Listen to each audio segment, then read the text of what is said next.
people aren't investing in information. That's a Google search away. That's a YouTube video away. But people are investing in certainty and clarity.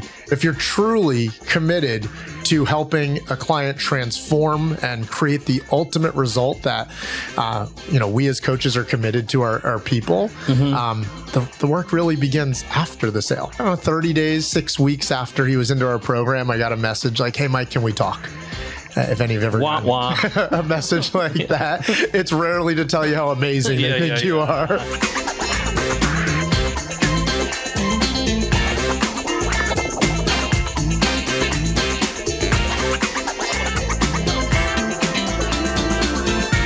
Hey, if you listen to or watch Capability Amplifier, you know that by learning with and from Dan Sullivan and soaking in his wisdom, that some of the greatest truths that he shares are often non-obvious and very counterintuitive. Well, today's guest is Michael Chu. He's a fascinating entrepreneur who's created a system based on 8 principles for growing and scaling any coaching business that's built on very non-obvious truths. And he helps coaches unlock instant credibility and get and keep clients for life. That's what I like most about it. So by 30, he had 3 multi-million-dollar businesses and was a millionaire. In addition to scaling and wealth creation, he's also a very smart investor. In fact, I met him originally through Justin Donald. You might know him as the lifestyle investor. He's been on the show before. Now, he's not dependent on his coaching business to pay for his lifestyle. Good. He's actually got passive income rolling. But what makes him unique and special is his mindset and his ability to systemize wealth creation, sales, and also create processes to eliminate the need for him to be in the business.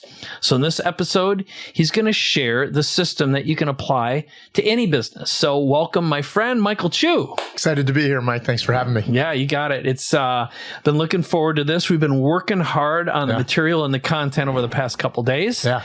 And I think the best way to get going here is let's just give everyone the Tarantino and frame some of the stuff we're going to be sharing with them today. Sure. Wet their whistle a little bit, and then we'll get into your backstory. I mean, at least for me, starting my coaching business, a lot of the true experts in the industry are oftentimes not as well known, or they don't have a huge audience. And so they aren't sure how to really make the impact that they want to make. And so there is a way, without a doubt, to grow a high impact, high income coaching business. Even without a massive audience. And so that's the first thing. But then also, if they want to, if someone wants to remove themselves from the business for freedom, they don't need new clients over and over and over again. There's a way to develop the right team, the right clients, and the right systems, where they can have clients for life, freedom in their business, and an incredible impact. Right on. Well, and those are all big promises. So I think the best way to get going is we'll get into the meat. Because to me, what I think you have, now that I've gotten into the business and we've been working together the past couple of days on the offer and refining it and elevating what you're doing, you have some awesome tactics, but also you lead with mindset. Sure. I think that's where you and I really have found common ground is what you value and what you think about. So let's just start a little bit with your background. How'd you become a entrepreneur? Why'd you become an entrepreneur? And also a little bit of your backstory, because you're also a martial arts fan and expert too. Yeah. I mean, so I started karate when I was 3. That's where I developed a lot of work ethic and discipline and everything like that. Played sports through middle school and high school. But growing up in an Asian family, I also think I was supposed to go to school, get a job, become a doctor, lawyer, or something along the way. But my mom's a teacher. So I grew up pretty middle class, and so started working at a pretty young age. I was waitering at Pizza Hut, and I was a cashier. Wanted more beer and gas money in college, and so got my first sales job, and sucked at it at first. Super, super shy. Didn't think it was something I was really good at. But because I think of my martial arts background, where I just keep sticking with something, the challenge itself made sales something I wanted to get good at, and made it something I wanted to improve at. And so that's where I started to fall in love with sales, fall in love with entrepreneurship. And that was kind of my entry point to entrepreneurship. Okay. And so one thing that I really like about you is some of your sales training. Yeah. So why don't you talk about where you came from? Because that actually connects us to our mutual connector, Justin Donald. So the first sales role I got into was selling Cutco cutlery. Yep. I then got into some door-to-door sales with alarms and solar. And then the third sales organization was learning online sales for health products. Okay. Yeah. And I have a ton of respect for anyone who's done direct door-to-door. I always say the hardest thing to sell is if you have an LDS background selling Jesus door-to-door. Sure. You learn really fast. You can't take anything personally. Sure. But then if you're out selling knives and doing that, you've really earned your stripes. Yeah. I have just so much respect for that. I didn't learn face-to-face door-to-door sales until later on in life. And I love it now. You know, like one of my favorite clients is catchphrase is every day is a great day to sell. So I love that. So let's move into coaching then. Yeah. How you got into coaching and when you really figured out what have become your 8 core principles. Yeah. So I'm in 2 main parts to that. So I'd built these 3 different sales organizations. They'd all done 7 figures. And I felt like there was a bigger impact that I wanted to have. When you're doing direct sales or building teams in specific organizations, you're kind of trapped within that wheelhouse. Mm-hmm. And I wanted to spread my wings, so to speak. I wanted to expand and I wanted to make a bigger impact. So that's how I got into coaching. Struggled initially building the actual coaching business itself. Finally hired a coach, a mentor on how to grow a coaching business. And that helped me get the business off the ground. That helped me get to my first 10K, 20K. But then I started to realize that a lot of the principles that are or were being taught in the coaching industry might have gotten me revenue, but it wasn't necessarily going to help me build the coaching business the way I wanted to. And that was with freedom. That was with flexibility, the ability to scale. And that's when I started to really question everything that I had been taught.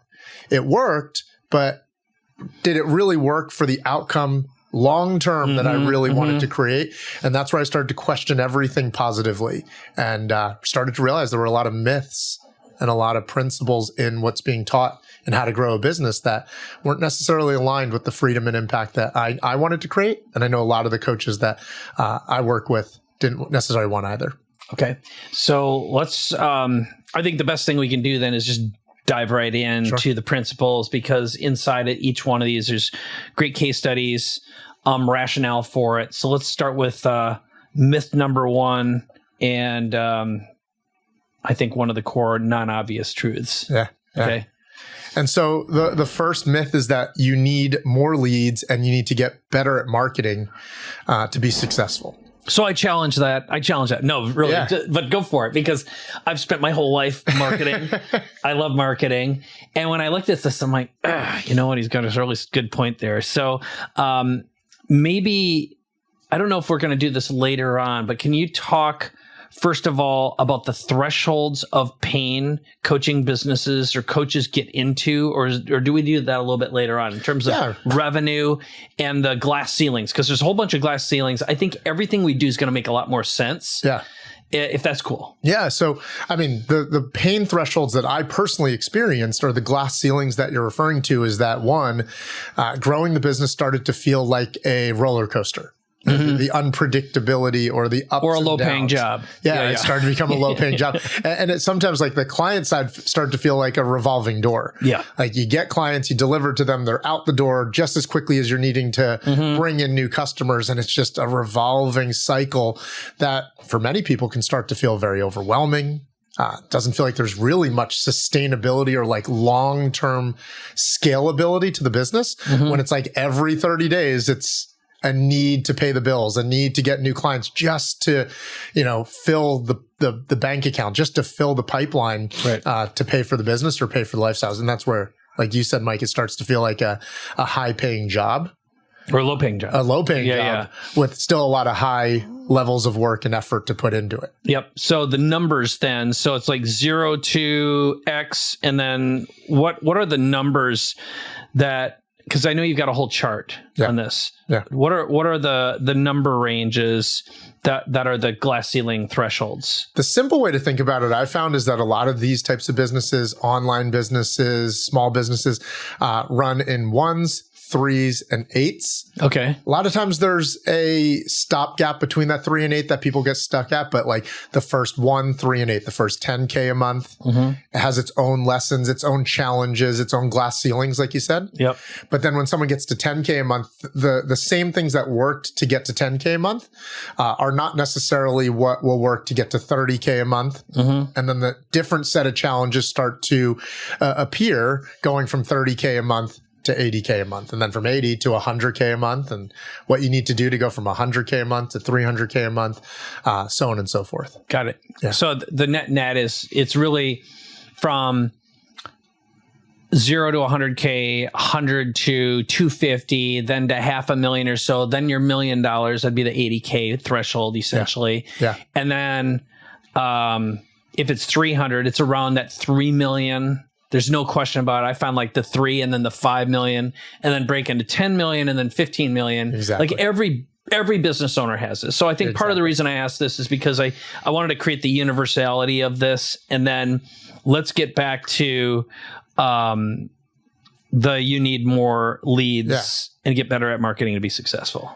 And no doubt, to get to your first 10K a month or even 30K a month, is marketing needed, is getting clients needed, of course. Yeah. But there comes a point when I found for myself, going from 30K to 50K and 50K to 80K a month, especially not having a huge audience. Right? I didn't even have an Instagram account when I started my coaching business. It felt like a true ceiling. If I just had to get more new clients to get to the 50 to 80K a month mark. And that's when I started to realize, well, that's what most gurus or other coaches and consultants were telling me. Get better at marketing, get more clients, and charge more. That got me to the 30K. That got me to the 50K a month mark. And that's when I started to realize that there's a bit of a myth to that in growing to the 7-figure level. If you can more effectively retain clients for longer periods of time and sell them more, that by itself can take a business from 6 to 7 figures without necessarily needing to get a ton of more clients. Good. All right. So let's get into, then there's 2 principles behind, or really your solutions, which the Harvard effect and also your sales process. So why don't you describe the Harvard effect, what that is, and give me a practical example of that. Like, tell me a story of how the Harvard effect works. If it was like ring, ring, I'm a lead.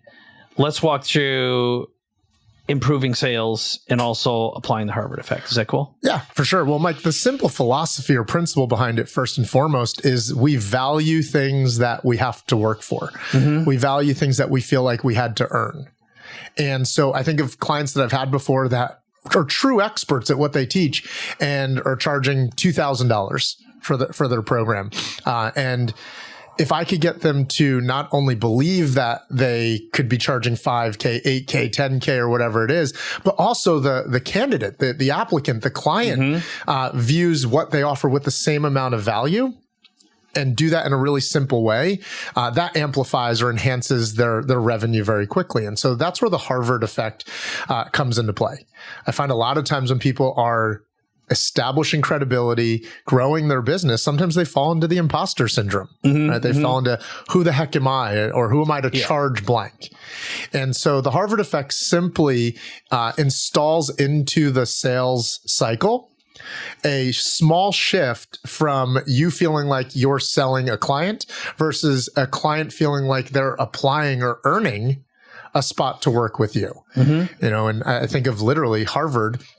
I can't imagine, even if it's someone who is a multimillionaire showing up to the Harvard admissions office. I always joke, unless it's a corrupt admissions officer. But even if a multimillionaire showed up and said, "Hey, I want my son to go to school here," the admission officer would most likely say something along the lines of, "Well, does your son want to go to school here? Has he taken the SATs or the ACT? Have they filled out an application yet?" And so there's a little bit of a takeaway. There's a little bit of like, great. We might want to work, but has he earned his spot? Does he belong here? Is this the right fit for him? And really making the applicant earn their spot versus Harvard selling the kid on, right? Harvard selling the kid on going to school there. It's the other way around. Right. Yep. So, your process, because I've had a chance to dig into it and we don't have time to go way deep.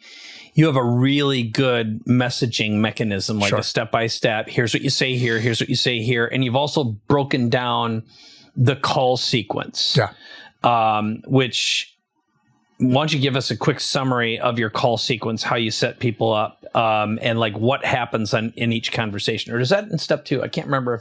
I find that there's 5 money levers. Okay. Yeah. And especially like the whole myth was that you need more leads. You need to be better at marketing to grow your business. But I find that if somebody could just be more efficient with the leads they're already getting, there's 6 figures to 7 figures already just being left on the table with the leads that someone has already worked to create. And the 5 money levers are 5 different points in the sales process where normally I see a lot of coaches bleeding out or inefficiently working with a lead through the whole sales process from start to finish. Okay. And so those are the different points that we tighten up someone's sales process to get them more revenue with what they already have in front of them. Okay, good. So let's hit. Why don't you tell me what the money levers are? Because I just want to know. Yeah. So a lot of times you're chatting with someone already, whether it's on LinkedIn or text message or Facebook or Instagram. Yep. So the first money lever is how many conversations are actually being converted into someone wanting to schedule a call. Okay. And a lot of people are just bleeding out there already. They're having hundreds of conversations to schedule a call or 2. Okay. So messaging to increase I found you, we had a little conversation, and I booked you for a conversation. Yeah. Okay. All right. Yeah. So that's the first lever. Okay. And then how many of those people actually show up? Right, that's the second lever, because they can agree to get on a call, but then they think about it and go, I think this guy's just trying to sell me stuff, or I don't even know if I believe in this guy. So how many of those actually show up? And then from that call, how many actually agree or get scheduled for an actual, like what we call enrollment or application call? How many of those people show up? That's the fourth lever. How many of those actually show to their application or enrollment call? And then how many get closed on is the fifth lever. Got it. Okay. So the net is every step of the way, there's indoctrination sequences, follow-up, reminders as to why we got here anyway. And you've systemized that. Yeah, for sure. Okay. All right, good. All right. So let's hit myth number 2. So the second myth is I just need more new clients. And as we're starting to touch on a little bit, and some of these will overlap as we tell stories, but the myth is just I need more clients. And as I was saying earlier, that started to feel like a glass ceiling. Like, how many more new clients can I really get? If I don't have a budget of $1 million for paid Facebook ads yet, or something like that, how many new leads, how many new clients can I really get? It did start to feel like there was a little bit of a ceiling there. Right. And so I started to ask myself, how can I sell more or work with the same clients longer? So even if I were to never get new clients, I still have a sustainable revenue with the clients that I already have. And that's what's helped me start to realize I don't necessarily need thousands of clients to go to 7 figures. A coach could have 50 to 100 really solid, loyal clients that are the right perfect fit, like the phrase you use, perfect fit clients for their community, and build a 7-figure business that way. I've seen it done in my own businesses. I've now seen it with other coaches that we work with, and they don't need hundreds and hundreds or thousands of clients to get there. Yep. Well, why don't you share one of your stories as far as how you arrived at this and what your solution is? Because I know you ended up turning that into your Clients for Life system as a result. So give me the backstory. Well, we got to 50K. I finally got to 50K. That's $50K a month. 50K a month. Yeah. And $80K a month is like the 7-figure run rate. So that became the next target for me. And how do I get to 80K? And it started to feel like it wasn't going to happen. And so I started to doubt if this business could be long lasting. I started to question if that was kind of my ceiling and there really wasn't much more to the business. And like I said, I got into the coaching business because I wanted to have a bigger impact. I wanted to impact a bigger community, more people. I really wanted to spread my wings. And so it started to feel a little defeating. And that's when I realized, what if I could generate even just $30K a month in monthly recurring revenue with clients for life, like long-lasting, loyal clients? I already showed that I could generate $50K in new client business. Well, if I could get $30K in monthly recurring revenue from my existing clients and then add $50K a month in new clients, boom, I could get to $80K. Great. And as I started to put that together, we got to $80K pretty quickly. All right. So there's pretty deep psychology behind this, and typical thing that I've seen over and over again, like I've worked with, seen tons and tons of clients, and it's always about retention. Yeah. And the common phrase you hear, and this is in mastermind groups, it's in any kind of a coaching program, is I outgrew my guru. Yeah, sure. Okay. Sure. And I felt like I was teaching my teacher, or I'm the smartest guy in the room. Those are the common things, or I just quit getting value out of here. So how do you flip that? How do you change the psychology, and what are the phases that you go through in your program that made all the difference? Well, the first thing is stopped trying to solve clients' problems overnight. And don't get me wrong, like success loves speed. And so there's definitely still a intention to deliver fast results and to have speed to all of our systems. But I also started to realize that overnight success isn't necessarily what would lead to true transformation, like would lead to people. So even if it was something like weight loss, right? Telling somebody that they could work with a weight loss specialist for 12 weeks and they will never have to think about it ever again was BS, right? It's why much of this country, it's why the weight loss industry is what it is today, because of those types of promises. Yeah, promising a quick fix, obviously not being able to deliver it. Then the customer's like, well, now they're cynical. They don't trust anyone or anything. They might have fell in love with a hook that's unattainable. Yeah. Now they judge the industry based upon a lie. Totally. And so the chance that they're going to get success, or they're going to re-engage with someone, and then it becomes a fight or a race to the bottom, which is, 9-minute abs, 8-minute abs, 7-minute abs, right? So talk about the phases then of development and how you frame both your delivery and also you create the retention. Because I think this is one of the smartest parts of your overall philosophy. So there are 3 phases, and I can promise fast results still. And that's just phase 1, the habit development phase. But when you really think about what a habit is practicing something enough until you get it right. But that's not the end game.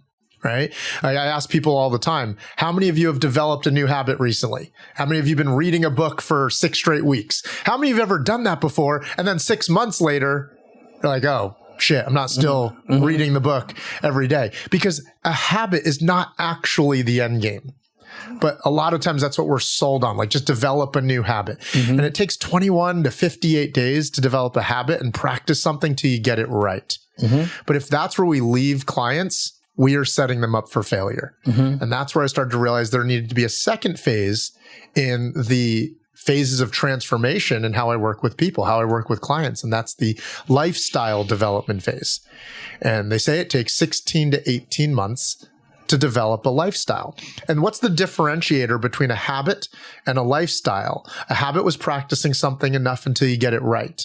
But a lifestyle, I find, is practicing something enough until you can't get it wrong. And to the audience out there, like, how many of you would agree there's a huge difference in confidence in I'm doing something till I get it right, and I'm doing something and I know I can't get it wrong. Yeah. So it's reaching a level of unconscious competence at that point. Okay. And phase even then, there's another level. And the third phase is identity shift. And the development of identity. And they say it takes oftentimes 3 to 4 years of consistent practice for something to truly just become a part of who we are. And that's what identity, is practicing something enough until it just becomes a part of who you are. Whether it's the lottery analogy of somebody wins the lottery, and then within a year or two, I think the stat is, Mike, like that person's right back to the same original financial position they were in, if not worse. Yeah. Because they never actually leveled up their identity to I am a millionaire or I am a wealthy person. And so the third phase is developing their identity to believe that is who they are. Right. So what that effectively does is you can even have a very honest conversation with your client and saying, here are the phases I'm going to take you through.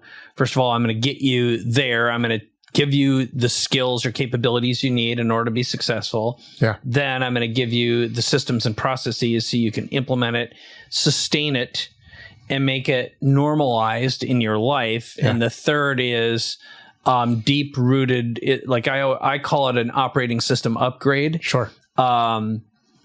It's like it's both a reboot and a full upgrade where you literally aren't the same person. So, is there anything? Do you have an example of an identity that you feel you've very successfully installed in a past client or for yourself? I'm super curious about that. I could tell stories upon stories, but just give me some good rapid fire ones. So like before and after. Yeah. Client lost 15 to 20 pounds. Every time she lost 15 to 20 pounds, put it all back on. We started to look within the operating system, like you said, because we don't get in life what we just desire oftentimes. What we really end up creating in our lives is what we expect. And our expectations are a byproduct of our identity, what we believe about ourselves, what we believe about the world. And so this client, every time she started to lose 15, close to 20 pounds, she started to look in the mirror and started to think she looked pretty fit. But the jocks, the athletes, were also her bullies in high school. And so she would never allow herself to become the person that she actually kind of resented until we upgraded her operating system and her identity about what it meant to her, the story for her of becoming fit. So we reworked through that identity. We reworked through that operating system. We took what normally should, like I said, take 3 to 4 years to work through, but with a lot of tools that we work with, we shortened that down to 3 to 4 months. Not only did she surpass the 20 pounds down mark, but then sustainably kept that off. So that was an example. Or a business growth example, right? Person grew up super middle class. Here, I'll tell you a story about myself real quick, is that I could not break through 100K a month for a bit there.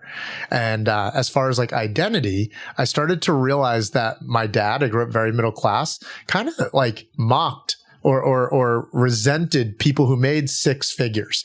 So if I'm making 6 figures a month, what is my dad going to feel about me? I thought I wouldn't be loved by him anymore. Yeah. And I had to work through my identity of what that meant for me. And as soon as I did that, we broke through 6 figures a month the very next month and continued from there as well. So what was the shift? Like what permission did you give yourself? Because through my lens, when I listen to you tell that story, where I go is Tony Robbins always says we're meaning-making machines. So we're going to create meaning from anything, even when there's overwhelmed confusion or whatever, right? Yeah. Even when it's not your fault. And in this case, you look at this and you give it meaning, and it could be based on an old unconscious trauma or wound, right? Someone was mean to me, so then whatever. So for you, what was the shift? Like, what was the new identity, and what gave you, or how did you give yourself permission to not be afraid of your father's judgment, or for you to present something so he had a shift and resolve that himself? Because that could also, but this isn't about making someone else wrong or changing their behavior. It's changing your thinking. So, well, the crazy part is I had no conversations with my dad about it at all. Okay. It was all within myself. And then the breakthrough happened. But it was 2 simple things. It was realizing that we as human beings are not first wired to be successful. We as human beings are actually first wired to be loved and accepted by the pack. We're pack animals first. So when I can acknowledge that, I was then able to, you said meaning-making machine, and rewrite a new belief as an example. I was able to really ground myself in how success or next levels of financial success could actually lead to more love, not less love, more acceptance and more service to family and friends and community, not less. And by rewriting or leveling up that belief to the identity of where I was going, allowed me to, I guess you could say, like, feel safe. I know that sounds very woo-woo, but feel safe with the next levels of success that I was striving towards or looking to get to. Okay, let's dive into number 3. What's myth number 3, and what do you do to get over it? Yeah. So the third myth is that you have to be pushy, sleazy, or a salesperson, a sleazy salesperson, to grow to the next level. And so I find a lot of people or coaches specifically are either putting content out there, putting marketing out there and praying. We call it posting and praying. Yeah. Spray and pray is another one. Yeah. Or they're like, well, I got to go get clients today. And so they just start cold messaging, spamming. And a lot of times that doesn't feel authentic or aligned for the long term either. Yep. And so I found myself in that exact same situation. The revenue roller coaster that Mike, you and I have talked about before. Like I would have a good revenue month and be like, this is going to be awesome. Yep. And the next month go from 30K to 10K. Yep. Or whatever the gaps are, 80K to 40K. Either way, it's never fun to feel like your revenue goes up and then right back down and it's not consistent. It's not and you measure your personal comfort based upon how much money's in your bank account. Sure. That's a bitch. Yeah. And then sometimes when you have a really good month, you start growing or building the team to those levels. But then if the next 2 months don't match the same revenue, it just creates so much stress. Burn, baby, burn. Yeah. Okay. And so I found myself in that position and I found myself asking, how do I create more conversations with the right types of people? So I'm not just sitting there sending thousands of messages in a way that the right types of people are inviting me or want to talk to them. And I call it the warm, gooey middle. Like it's not just cold leads. It's not just hot leads that you're sitting back waiting for, but there's got to be this like warm, gooey middle of leads that if I could initiate the conversation, they're not going to reach out to me yet because they're not hot leads. But if I could initiate with that warm middle, I know then using the convo systems we talked about earlier, I can then effectively lead those conversations to sales calls. I just needed to know how to identify who those people are, how to properly have entry points to start the conversation where they don't go, another Instagram DM of just some person trying to sell me crap, right? And then how to have an effective conversation once they're talking with me that feels authentic with authority that leads to them actually wanting to hop on a call. Okay, so I want you to walk us through a scenario and how you do it, because and I'll just what I like about what you're doing. So I have this story in my head, which for me it's true most of the time, but I know it's not always. Which is the kind of clients I want to work with don't spend their time on Instagram and Facebook. Sure. I found that most of mine are on LinkedIn, and I've got good systems for getting LinkedIn leads. However, I have to get past my own opinion because obviously there's plenty of people are there. It just comes down to engagement. But you have a very effective way without paying for ads for identifying, engaging, and booking people from Facebook and Instagram pretty quickly. Yeah. And you've outsourced it to very low cost labor. So this is very programmatic. It's very system process oriented, and it's delivered results to the tune of, multiple 7-figure businesses. We built our first $1 million annually without any ads whatsoever. And we grew to our first $3 million annually as well, without any sort of paid ads or anything like that. Okay, so walk us through the system. Like, give me what you would do and how you do it. From how do you identify a right fit person on either Instagram or Facebook, and then how do you initiate the conversation? What's the basic dialogue? Sure. So it starts with knowing and identifying like who the perfect fit ideal client is, because when you're trying to speak to everybody, you're not connecting deeply really with anybody. So the first thing is knowing the ideal client and then creating marketing that allows the audience to give you permission. We call it the PBM method, permission-based marketing, where they essentially are giving you permission to serve them, to train them, to coach them, and to reach out to them. And so we have exact templates and specific strategies of marketing that we use that doesn't feel salesy, that gets the right type of person to raise their hand or to say, yeah, I'd love to talk with you. And so that's the first thing, creating a pool. So give me a real life example. Like, what would you say? So I'm going to play Let's Pretend, or give Give me an example from one of your clients that's used this and is currently using it. And like, who's their target audience? What's the conversation? And like, what are the basic steps? I want to go from hand raised to yes. Yeah. Let's have a conversation. I mean, I think at Calvin and Jenny, they had built lots of success in real estate and real estate investing, but they wanted to start to coach other people on how to build passive income through real estate. And they didn't quite know where to get started. So they thought, maybe I'll just write a bunch of content and people reach out. And that feels like, again, like you were saying, posting and praying and just throwing crap at the wall and seeing what sticks. But instead, if it was like, hey, guys, we're thinking if we were to put together a free training on the exact steps that took us from 0 to 6 figures in passive income or 0 to 8 figures in real estate in the last 24 months, who would be interested? Right. So it's designed or packaged in giving value first. There's a level of authority to it. Like, we're not going to do this training if nobody wants it. Like if we were to put together this training and then it speaks to an outcome that their perfect ideal fit client would really want. And so by doing that, tons of people start to raise their hand. Tons of people start to comment. So we're posting in. So this is a one-to-many approach. It's more of like a group, raise your hand if you want this.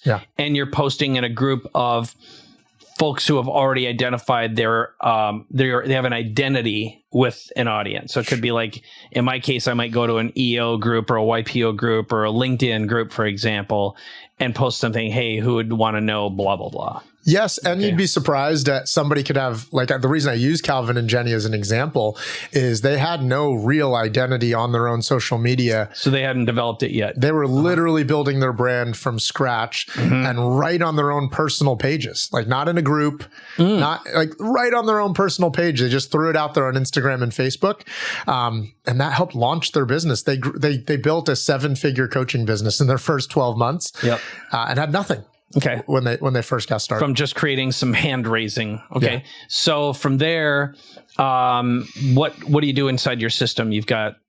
We're looking for effective entry points. That's really the case. As I find a lot of times with people, the start stops people. Right. We can understand we should message more people. We can understand we should start more conversations because that's sales or whatever it is. But the reality is, for a lot of people, the start stops people. And so we want to create entry points that feel authentic, that feel natural. So we teach people how to look for patterns and buying patterns and interest patterns within their own audiences, and then a bunch of different authentic ways to initiate that conversation. That's awesome. Yeah. And I know, just in looking at, I've had an opportunity to look at your back end, meet your team, and see you have lots of little copy paste, like just copy paste the script and then training for a team that does it for you. You don't have to be doing this. And if you have someone who does outreach, interest generating, chat conversations, like, what do you have to pay someone like that? I mean, the ranges, there's different bots and things like that people could use. I'm not the biggest fan of them just because they don't feel personal and authentic. Then there's VAs that somebody could pay for. And then if not, like as an actual full-time employee, part-time, full-time to start off, $15 to $25 an hour, kind of depending on the sophistication of your ideal client and things like that. Yeah. So the net is cheap. I've been so inspired by this. I have people monitoring my stuff, but I am not using, other than like doing LinkedIn events, I'm not doing this level of engagement on either Facebook or Instagram. I'm going to give it another shot. Just talking to you about this over the past couple of days has got me like, all right, I'm going to give it a shot. Most people give up on it because they're doing it the wrong way. But if you do it the right way, most people are leaving 80% of revenue on the table by not having a proactive conversation system. Why? Because people express interest in public, but they will share their desires and problems in private. Yes. So true. So true. All right. Let's hit myth number 4. What's that? Yeah. So the 4th myth is that you can relax after the sale. Yeah. Right. You enroll a client. On this one. It's so true. You enroll a client and then all the work is done. The easy part is from here. But if you're truly committed to helping a client transform and create the ultimate result that, we as coaches are committed to our people, the work really begins after the sale. Yeah. So true. Yeah. And you've got a great, your own transformational story that I think is very common, about how you decided to do something about this and really noticed it for yourself. So why don't you just kind of give us that problematic client who gave you a little guff? Yeah. So I had this client that I had been following me for a while, and I really thought he was a perfect fit for what we did. And he finally enrolled, and I don't know, 30 days, 6 weeks after he was into our program, I got a message like, "Hey, Mike, can we talk?" If any of you have ever gotten a message like that, it's rarely to tell you how amazing they think you are, right? You're about to get your bed crapped in is what's going on. Correct. So I got on that phone call and, he said, "Mike, I love you still, and I love what you're all about." And there's always the but, right? But it doesn't seem like there's much of a system, or the word he exactly used was there doesn't seem to be much of a roadmap to where we're going. And my ego was like, "Do you see how much passion I pour into those modules? Or do you see how much I care? And we've given you so much information." And the more I sat with it, I realized there was a lot of truth to what he was saying. And it ended up being one of the best lessons for my business that I possibly could have gotten, because there really wasn't much of a roadmap. I believe that more information and more stuff up front equal to high value product or a high value program. But, Mike, this, you say this, we live in the information world. People aren't investing in information. That's a Google search away. That's a YouTube video away. But people are investing in certainty and clarity and shortening the learning curve on just exactly where to put action. And so less is more. And I realized, that client was right. I was just trying to give a ton of information up front, but didn't really have an exact roadmap. Yeah. They're not paying for overwhelm. Yeah. They're paying for shortcuts. Yeah. So I think when you couple this principle with, number two, so number two, it's about taking someone from habit to lifestyle to identity. This one is all about showing them the roadmap and giving them, we've called it for years, transfer of certainty, right? Yeah. You need to transfer your certainty that you've got a system and you're going to lead them to the promised land. Sure. And give them a North Star along the way. Yeah. And I think that's what I get out of this. I think it's very powerful, and it's quite nuanced because it does force you to really listen to and look at and listen to through the customer's perspective. Sure. And, my greatest regrets in all my businesses, I didn't get my hands dirty with my clients enough. Right. So let's move on. I don't know if you have anything else to add from the seeds to salvation here, but is there anything else you want to add with myth number 4? Before you use the phrase seeds for salvation, and there's so much truth to how we can serve clients. But remember, you're serving clients this way so they get incredible results, and they end up working with you. Not for 6 weeks, not for 6 months. They end up working with you. And I have clients that have now been with us for 1 year, 3 years, 5 years. But the seeds for salvation help you plant the seeds of what the journey is going to look like. At this point, Mike, you'll have had your first 30K month. Well, let me tell you what you're going to be feeling at that point. Let me tell you, you might think that's the pinnacle. But here's what I find people at 30K are questioning, doubting, struggling with. And at that stage, here's what you and I are going to start working on. And that's why we have a second phase program, or that's why we have. And so we're planting seeds about what we call our whole curriculum, our whole roadmap. Great. Good. So next one then, let's tell us what myth number 5 is. And I love this one. Yeah. Well, if I have more offers, I'll make more money. Yeah. And when I was in that phase of wanting to figure out how to get to 50K and 100K a month, I was convinced that if I had more offers, I'll make more money. And my ego pointed to evidence of that. Well, look, I have clients in this program and I have clients in this why would I want to drop any of those programs? And at that point, I was trying to help men, women lose weight, put muscle on, grow their business, sell more, recruit more. And I had a program for anything I thought I could help people with. What was your revenue at that point? 20K a month, 20 to 30K. And I thought that was the way. I thought that was going to be what got me to the next level. So you're a giant man whore. Yeah. I was a coaching whore for sure. If I can help you and I'm here. And so what was the moment of pain and realization? Like, did you realize you had to change, or like what was the stopping point, the realization point, and the transformation that led to specialization? Well, while you can make money doing that, it didn't feel scalable. Yeah. It feels incongruent as heck because you're in 5 different programs all within one business. So there's little to no congruency or alignment at all. And a coach of mine at that point said, Mike, you need to rewrite your relationship with failure. And what he was speaking to is that like I was scared to commit to one real niche, one real brand, one real service. And so, I realized at that point I got a niche down for 90. Yeah. And I tell clients to do the same, like niche down for 90. Yes, you can maybe help 5 different audiences, but niche down for 90 days. And when we help people niche down, we look at the 4 Ps. What person do you want to serve?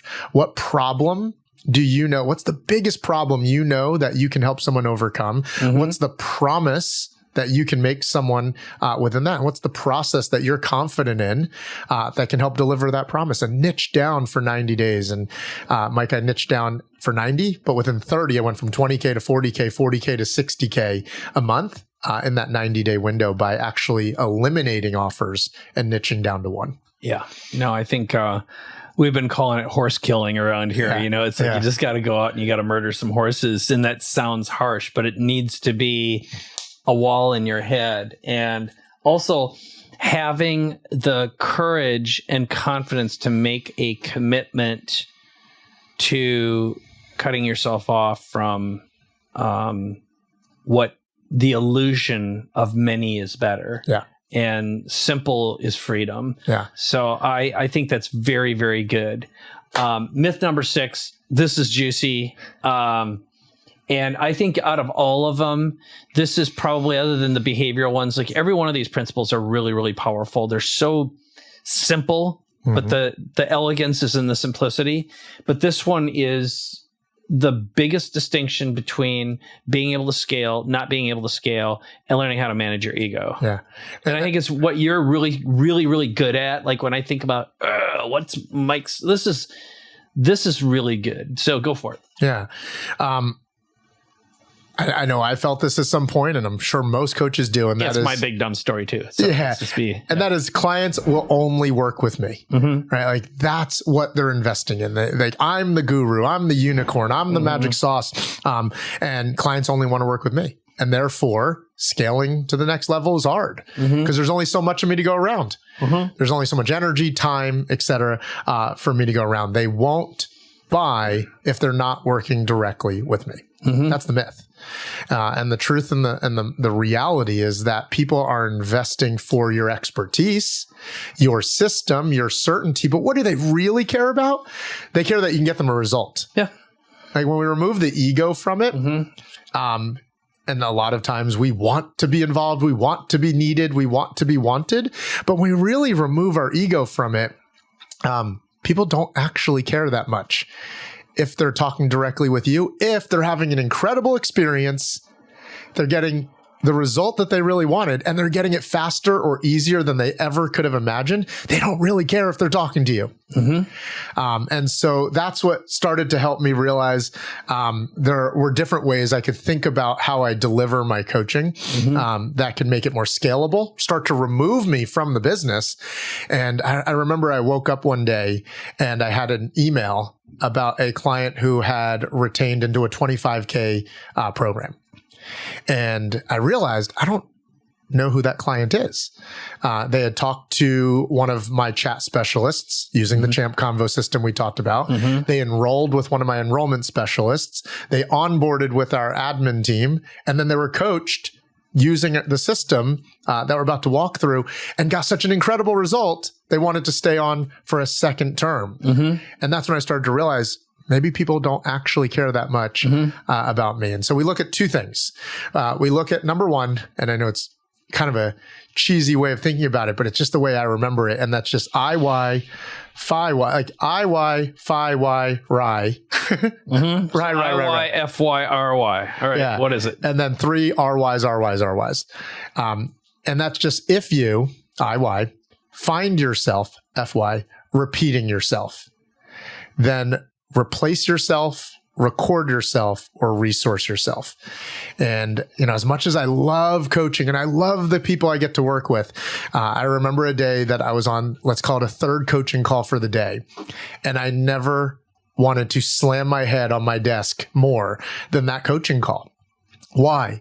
Because I was repeating the same exact thing that I love to teach, but the fact that it was the third time that day, the 9th time that week, a part of me wanted to slam my head against the wall.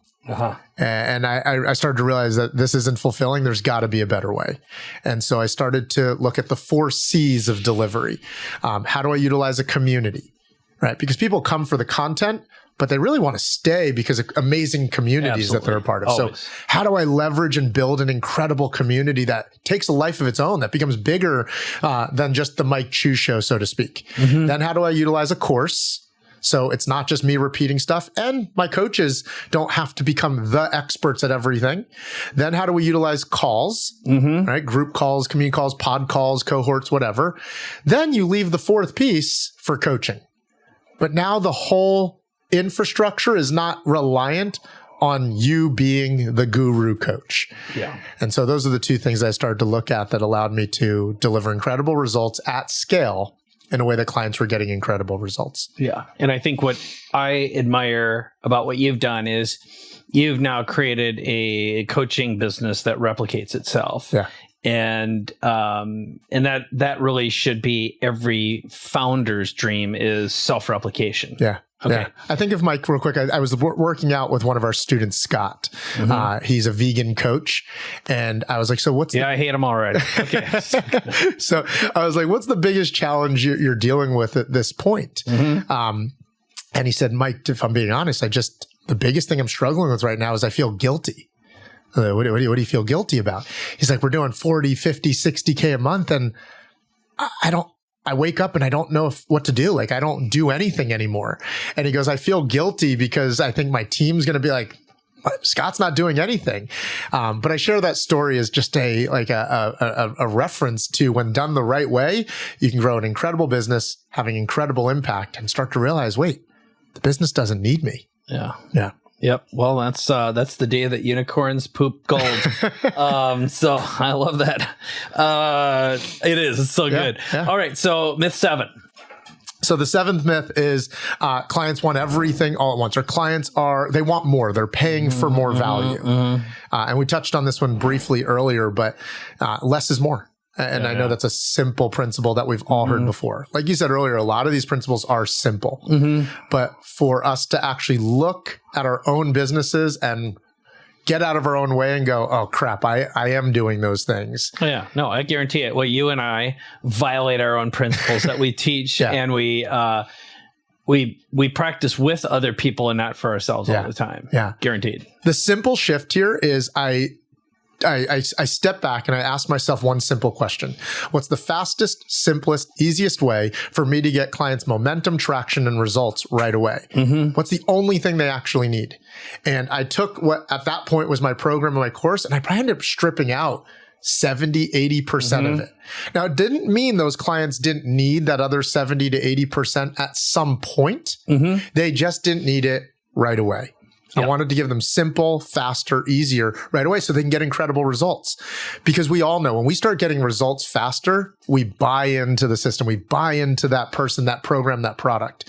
And so when I get them early wins early on, they're going to stay for life. right? They're going to stay longer. And then I'm just going to seed out, like we talked about, seeds for salvation on a roadmap, all the other information they need, but when they actually need it. Yeah. And so this goes back to two really big but simple ideas. One of them is no one wants to buy how, right? They just want the result. So it's the old show me the baby.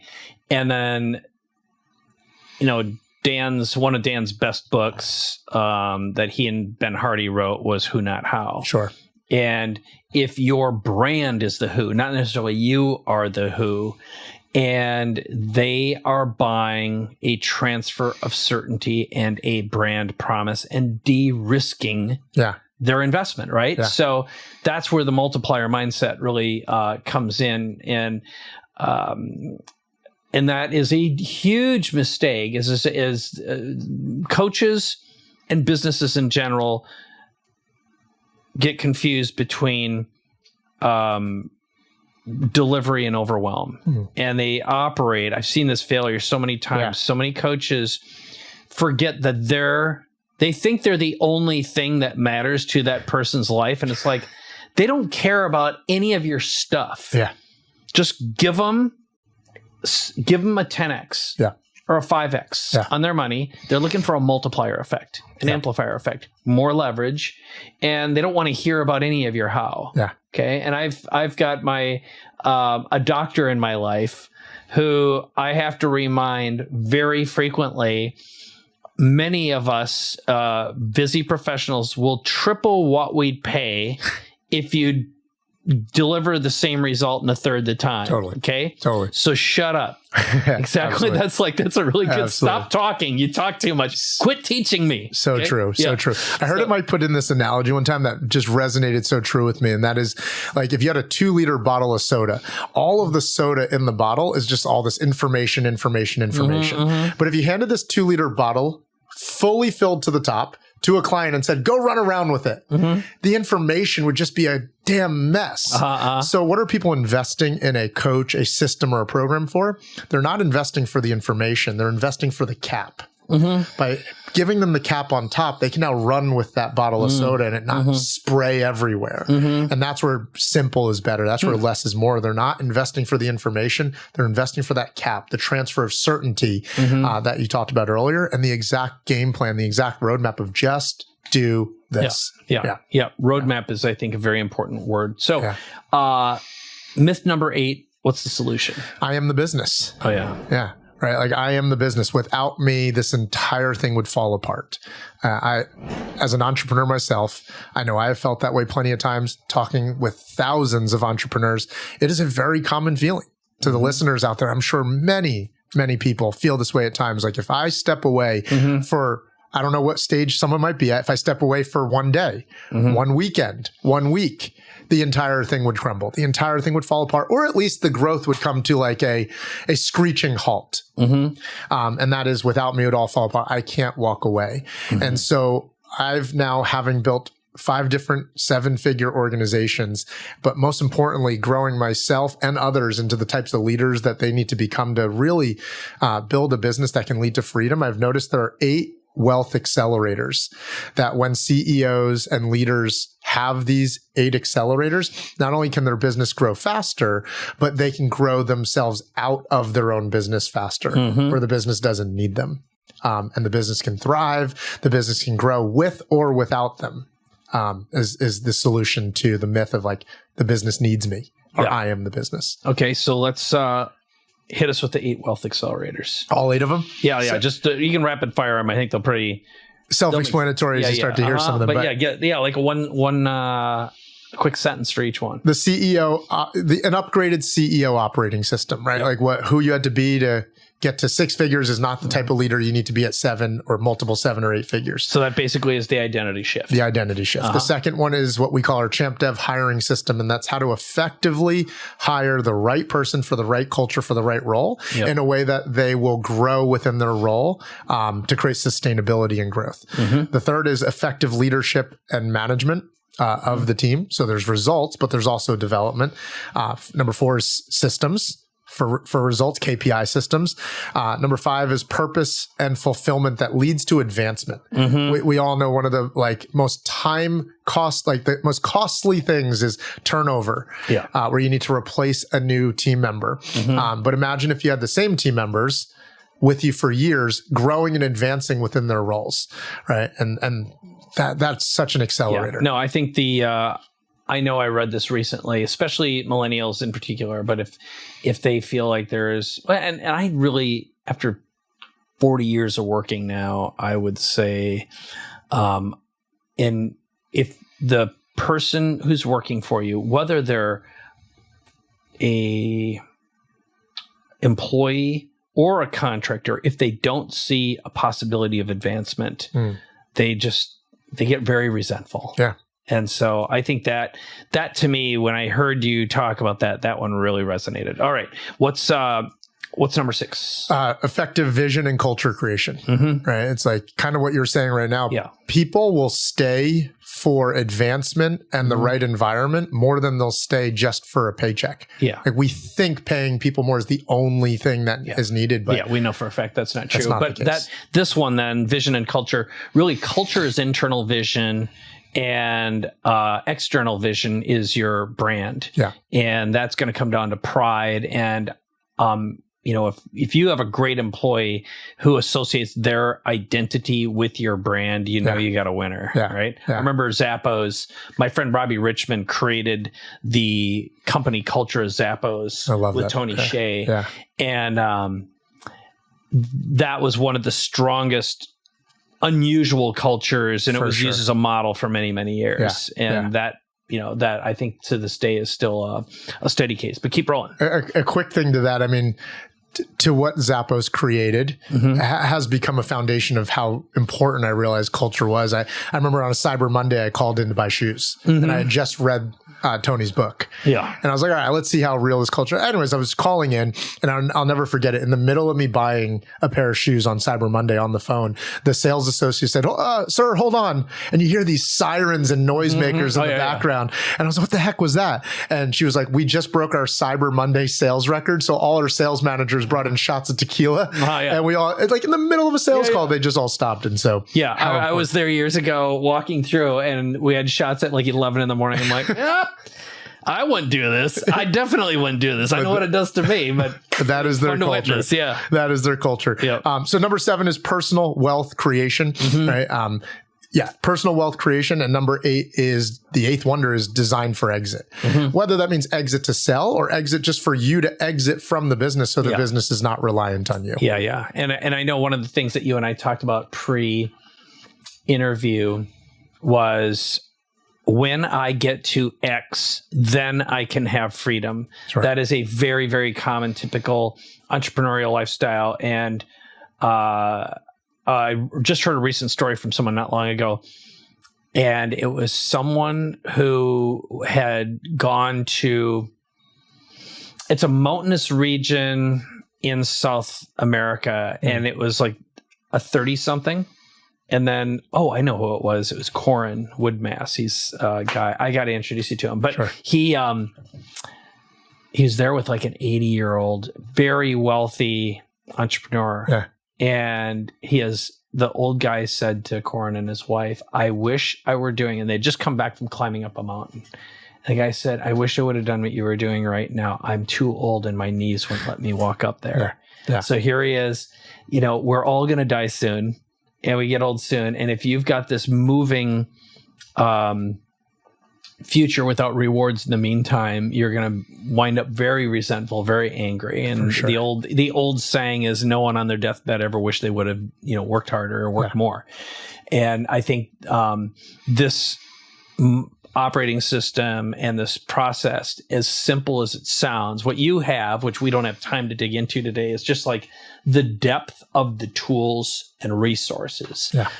So I think now is a good time to tell people about where to learn more, where to get more, and then there's a webinar recording and some downloadable resources. But why don't you tell everyone about those and where to go to get them? Yeah, I mean, if you go to our website, champdev.com, champdev.com/free. You can get the slide notes and everything that we've covered here today. Tons of free resources there, but champdev.com/free. You can get the resources and the notes to what we covered today. Yeah, it's awesome. And just for you listening, watching, I've had the good fortune of being able to spend a couple days with Michael on his business, working with him. And one of the things that they put together is a brilliant model for delivering value that, first of all, I think everyone should model. But secondly, it's amazing to go through because what he and his team promise is teaching and implementing these with you or your team. And the front end delivery is the brilliant part. And then there's a back end delivery. Do you want to just give someone a little pre-frame? Because ultimately you're saying, look, I'm going to give you these 8. Yeah. We're going to help you implement this, upgrade your systems, your processes, give you a whole bunch of copy paste tools. And how you start and end it is super, super cool. Sure. Yeah. We could teach all 8 over 3 months, 6 months, whatever. But one of our commitments is to accelerate that process for people. And so we work with people one-on-one or in small groups over 3 days to install these things into their business right away. So within 3 days, they could walk away with a more optimized sales process, a scaling system that will keep clients forever, will keep clients for long term, and then leaving also knowing how to serve their clients and serve their team in a way that their team is now stabilized for scale. Right. Yeah.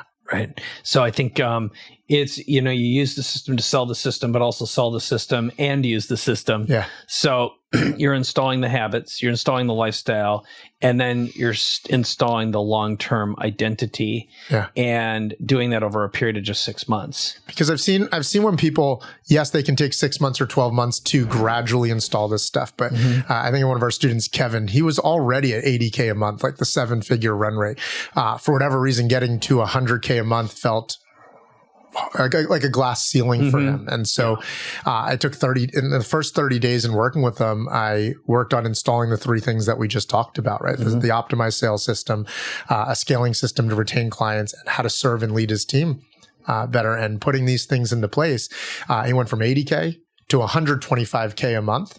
Just implementing these things and really looking at the 8 myths, and every time you're like, yep, I'm doing that. Yep, I'm doing that. Yep, that's me. And so we just looked at them and then kind of shifted them.